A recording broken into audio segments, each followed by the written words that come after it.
नमस्कार। तो आज जानते हैं बिहार से जुड़ी कुछ महत्वपूर्ण एवं बड़ी खबरें। तो उससे पहले एक नजर हेडलाइन पे डाल लेते हैं। तो आपको बता दें बहुत बड़ी खबर निकल के आ रही है। सीएम नीतीश बोले बंद पड़ी चीनी मिलें फिर से शुरू होंगी, गन्ना किसानों को तुरंत भुगतान का नियम बनेगा। जानिए पूरी खबर बताएंगे विस्तार से।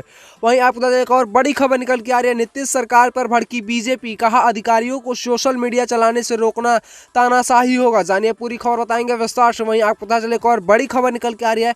नीतीश से बात नहीं बनी तो अरविंद केजरीवाल को साधने पहुंच गए तेजस्वी यादव। जानिए मुलाकात के मायने बताएंगे पूरी तरह विस्तार से। वहीं आपको पता चले सीएम नीतीश कुमार की समाधान यात्रा का कल आखिरी दिन, बेगूसराय में तैयारी हो गई है पूरी। जानिए पूरी खबर बताएंगे विस्तार से। वहीं आपको पता चले एक और बड़ी खबर निकल के आ रही है। जवाब मांगे मुसलमानों को सेना में 30% आरक्षण की मांग करने वाले जेडीयू नेता पर बोले नीतीश कुमार। क्या है पूरी खबर, जानिए पूरी तरह विस्तार से। चैनल पर नए हैं, चैनल को अभी तक सब्सक्राइब नहीं किया तो चैनल को सब्सक्राइब कर वीडियो को लाइक कर वीडियो में आखिर तक बन रहेगा। तो आया जानते हैं बहुत बड़ी खबर निकल के आ रही है। सीएम नीतीश बोले बंद पड़ी चीनी मिलें फिर से शुरू होंगी, गन्ना किसानों को तुरंत भुगतान का नियम बनेगा। जानिए पूरी खबर बताएंगे विस्तार से।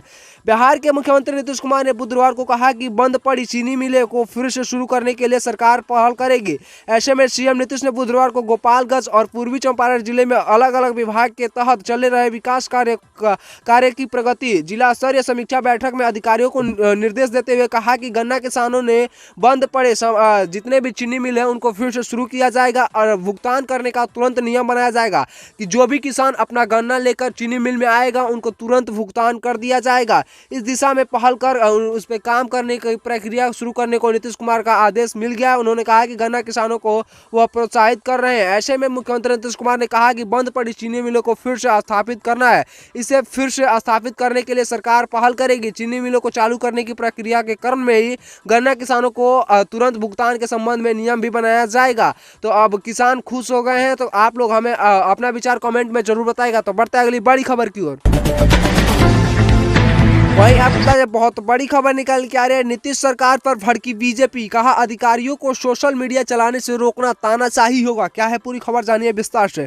बिहार में आईएएस और आईपीएस विवाद में बीजेपी ने नीतीश सरकार पर हमला बोला। बिहार विधानसभा में नेता प्रतिपक्ष विजय सिन्हा ने भ्रष्ट अधिकारियों द्वारा बिहारियों का अपमान करने को गलत बताया। वहीं विधान परिषद बिहारियों का अपमान करने वाले गलत बताया। वहीं विधान परिषद में विपक्ष के नेता सम्राट चौधरी ने अधिकारियों और सरकारी कर्मचारियों को सोशल मीडिया का इस्तेमाल रोकने को नीतीश सरकार का तानाशाही करार दिया। उन्होंने कहा कि अगर अधिकारी बेलगाम हुए तो सरकार ही जिम्मेदार होगी। ऐसे में सम्राट चौधरी ने बुधवार को मीडिया से बातचीत में कहा कि बिहार तानाशाही नहीं बल्कि कानून से चलेगा। अभिव्यक्ति की आज़ादी पर रोक लगने की नीयत से सरकारी कर्मियों को सोशल मीडिया के उपयोग करने से रोकने का प्रयास तानाशाही होगा। ऐसे में तानाशाही को दर्शाता है। अगर अधिकारी भड़के तो फिर से नीतीश सरकार इस पर जिम्मेदार होंगे। दूसरी ओर बीजेपी नेता विजय कुमार सिन्हा ने राज्य सरकार को चेतावनी देते हुए कहा कि भ्रष्ट अधिकारियों द्वारा बिहार का अपमान कई ऐसे बातों से हो रहा है जिसे बिहार के अधिकारियों को नहीं बोलना चाहिए। उन्होंने आरोप लगाया कि सत्ता में बैठे नेता बिहारियों को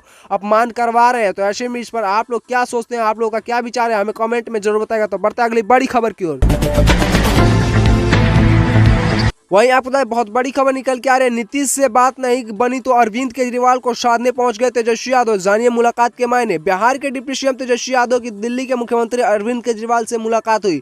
सियासी गलियारों में चर्चा का विषय बन गया है कि इसे मुख्यमंत्री नीतीश कुमार को लोकसभा चुनाव 2024 के मद्देनजर रखते हुए विपक्षी एकता की मुहिम से जोड़ा जा रहा है। 2024 में विपक्षी पीएम कैंडिडेट को लेकर नीतीश कुमार और अरविंद केजरीवाल के बीच मतभेद है। ऐसे में पिछले साल दिल्ली से नीतीश कुमार केजरीवाल से मिले थे। ऐसे में मगर 2024 में साल आने को लेकर बात नहीं बन पाई। अब तेजस्वी यादव केजरीवाल को साधने के लिए पहुंच गए हैं। बिहार के डिप्टी सीएम तेजस्वी यादव अपने पिता एवं आरजेडी सुप्रीम लालू प्रसाद यादव से मिलने हाल ही में दिल्ली पहुंचे। मंगलवार को उन्होंने अपने संयोजक अरविंद केजरीवाल, आप आदमी पार्टी के संयोजक अरविंद केजरीवाल से मुलाकात की। तेजस्वी ने अपने ट्वीट अकाउंट पर फोटो शेयर कर इनकी जानकारी दी। उन्होंने कहा कि केंद्र की बीजेपी सरकार ने सार्वजनिक उपकरणों, संसाधनों, राष्ट्रीय संपत्ति और देश को पूंजीपतियों के हाथों गिरवी रख दिया है। ऐसे में हम सबको मिलकर देश बचाना है। दोनों नेताओं के बीच वर्तमान सामाजिक, राजनीतिक और आर्थिक मुद्दों पर विस्तार से चर्चा हुई है। अरविंद केजरीवाल ने तेजस्वी यादव के ट्वीट पर रिप्लाई करते हुए कहा कि यह मुलाकात बहुत फलदायक होगी। ऐसे में तेजस्वी यादव ने उनके घर आए और दोनों ने देश के विभिन्न मुद्दों पर चर्चा की और उन्होंने मुलाकात की। तो इस पर आप लोग का क्या राय विचार है, आप लोग क्या सोचते हैं, हमें कमेंट में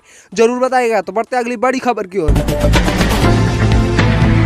वहीं आपको बता दें बहुत बड़ी खबर निकल के आ रही है। बिहार में नीतीश कुमार की समाधान यात्रा का कल आखिरी दिन, बेगूसराय में आज पूरी तैयारी हो गई है। बिहार में मुख्यमंत्री नीतीश कुमार की समाधान यात्रा गुरुवार 16 फरवरी को खत्म होगी। आखिरी दिन सीएम नीतीश कुमार बेगूसराय और पटना का दौरा करेंगे। इसके लिए बेगूसराय जिले में तैयारी पूरी कर ली गई है। सदर प्रखंड में सफाई और सुरक्षा को लेकर उचित इंतजाम किए गए हैं।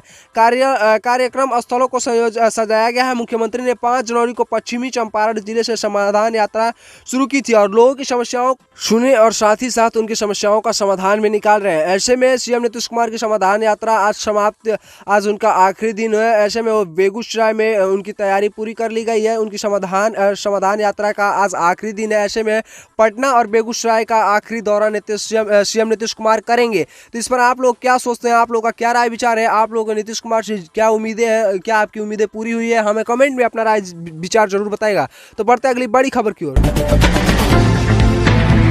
तो आइए जानते हैं बहुत बड़ी खबर निकल के आ रही है। नीतीश कुमार के एक मंत्री ने नीतीश कुमार से मांगा जवाब। मुसलमानों को सेना में 30% आरक्षण की मांग करने वाले जेडीयू नेता पर बोले नीतीश कुमार। आपको बता दें बिहार के मुख्यमंत्री नीतीश कुमार ने जेडीयू नेता गुलाम रसूल की सेना में मुसलमानों के लिए 30% आरक्षण की मांग का संज्ञान लिया। सीएम नीतीश ने कहा कि कई लोगों को बहुत कुछ बोलने की आदत होती है। वह गुलाम रसूल के इस बयान पर उन्होंने अपना जवाब देते हुए कहा कि बता दें कि पिछले दिनों नवादा में एक सभा के दौरान उन्होंने सेना के साथ साथ बाबा रामदेव और बागेश्वर धाम के पंडित धीरेन्द्र शास्त्री पर भी बड़े सवाल खड़े किए। ऐसे में बताते चले आपको कि गुलाम रसूल ने बाबा बागेश्वर धाम और धीरेन्द्र शास्त्री पर भी बहुत बड़े बड़े सवाल उठाए। ऐसे में रामदेव जी पर भी उन्होंने सवाल उठाए। उसके बयान पर विवाद हो गया है। बीजेपी ने इसे सेना और सनातन धर्म का अपमान बताया। ऐसे में अब नीतीश कुमार ने जेडीयू नेता गुलाम रसूल बलियार के बयान पर सीएम नीतीश कुमार ने नाराजगी जताई। उनकी पार्टी ने भी इसे किनारा कर दिया। ऐसे में जेडीयू प्रवक्ता अभिषेक झा ने कहा कि हमारी पार्टी इस पर सहमत नहीं है। जेडीयू हमेशा सेना का सम्मान करती है। और सीएम नीतीश कुमार ने कहा कि जब गुलाम रसूल से मिलेंगे तो उनसे पूछा जाएगा कि उन्होंने ऐसा क्यों कहा, उनका ऐसा जवाब क्यों आया। तो इस पर आप लोगों की क्या राय है? आप लोगों का क्या विचार है? हमें अपना राय विचार कमेंट में जरूर बताएगा। और बन रहे तमाम ऐसे महत्वपूर्ण खबर जानने के लिए और प्यार से बोले जय हिंद जय भारत।